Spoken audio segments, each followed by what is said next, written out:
బాలకృష్ణ గారి డైలాగ్స్ ఏదైనా చెప్తారా? ఒక డైలాగ్ ప్రజ్ఞ. సమయం లేదు మిత్రమా, శరణమా రణమా.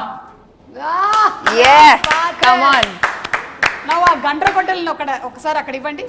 చూడు, ఒకవైపు చూడు, రెండో వైపు చూడాలనుకోకు, నెక్స్ట్ బర్త్డే ఉండదు. That was the loud set, very subtle. So అలా టీజర్తోనే ఒక టోన్ సెట్ చేశారు బాబీ గారు. అండ్ అలా బాబీ గారు ఇలాంటి ఒక టోన్ సెట్ చేయడానికి ద ఫస్ట్ పర్సన్ మన వంశీ గారు. వంశీ గారు, I think it's a long dream కదండి బాలకృష్ణ గారితో సినిమా చేయడం అనేది. Long wait. Yes. So how was it on the set first day experience? First day set experiences కంటే ప్రెప్ జరుగుతున్నప్పుడు ప్రీ ప్రొడక్షన్లో వీ హ్యాడ్ మోర్ ఇంటరాక్షన్స్ అండి. ఈ కైండ్ ఆఫ్ లైన్ అనుకుంటున్నాము, ఇది అది అని డిస్కషన్స్ మాటికి. అప్పుడు హీరోయిన్స్ ఎవరు, విలన్ ఎవరు, ఐ మీన్ ఈ డిఓపి గురించి, మ్యూజిక్, ఈ అన్ని డిస్కషన్స్ టైంలో ఎక్కువ కొంచెం ఇంటరాక్షన్ జరిగాం. సెట్లో ఇంటరాక్షన్స్ తక్కువే. అంతా అప్పుడే కొంచెం బాలకృష్ణ గారు ఆయనకి ఏం నచ్చుతాయి ఏం నచ్చవు అప్పుడే అర్థమైంది.